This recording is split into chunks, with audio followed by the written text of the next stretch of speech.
Hello everyone, this is Cody Lee of BlackCatBooks.org, author of I the Dragon, Cruel and Beautiful, Rabbit Hole, Lore and Fray, and the upcoming Jaw of the Dragon.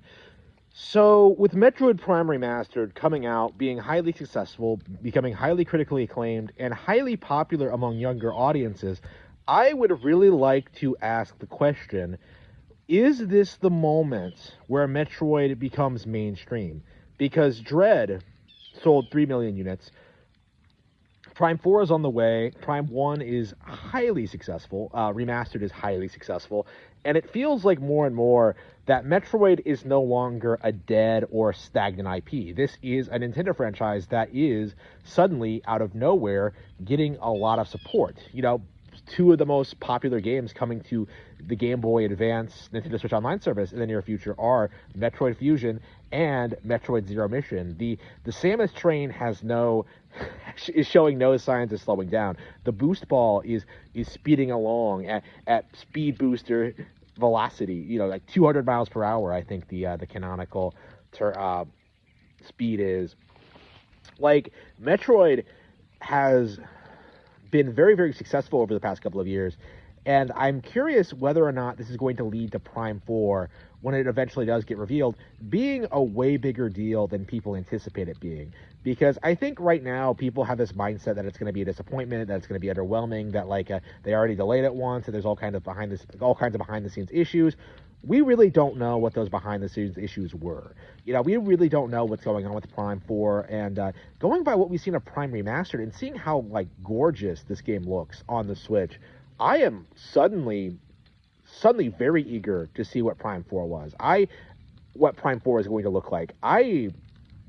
Playing Prime 1 has really reminded me just how much I love this series and this IP. Like, Prime, weirdly enough, is kind of underrated among Metroid fans, because I think most core Nintendo fans prefer the 2D games, and, you know, I traditionally prefer the 2D games. But, you know, actually giving Prime a shot again, like, going through it again, like, with with new features, some new visuals, you really do get a sense that, like, wow, in spite of my personal feelings on this, that, you know, I do prefer the 2D games, Metroid Prime really is something special. And I know that younger players, people who are playing this for the first time, must be feeling the same way. This game is phenomenal, you know? Like, playing this, comparing it to something like Dead Space, the difference in quality is staggering. You know, Metroid Prime is so much more immersive, so much more beautiful, so much more gameplay-oriented. It's way more of an adventure than something like Dead Space could ever hope to be.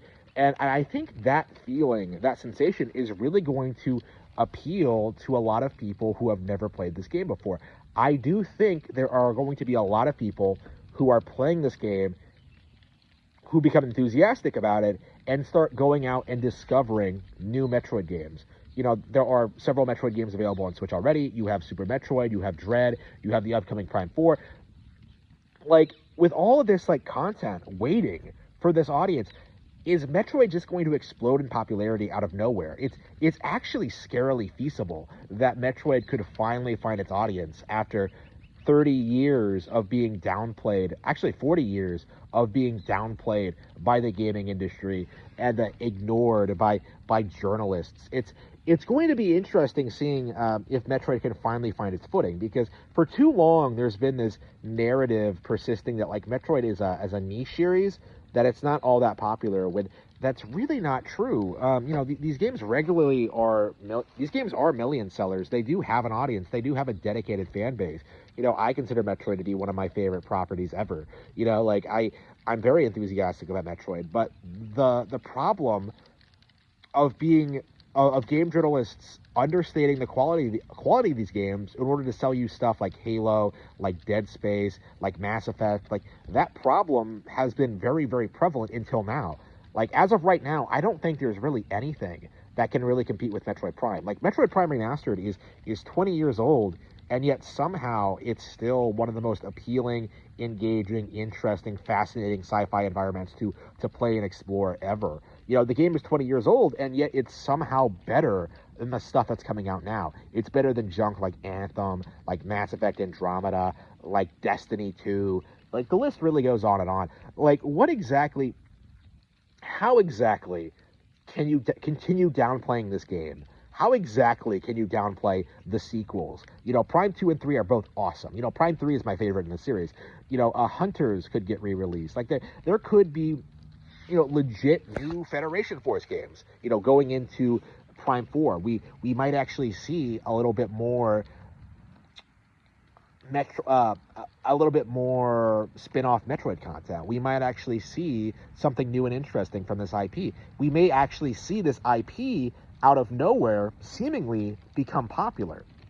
So I do think it all starts here. I do think this re-release came out at a great time. I think Nintendo really hit it out of the park. They really sold this to their audience. They really knew how to bring the hype, you know, right out of the gate. This game is going to pave the way to Metroid becoming more successful than it already was.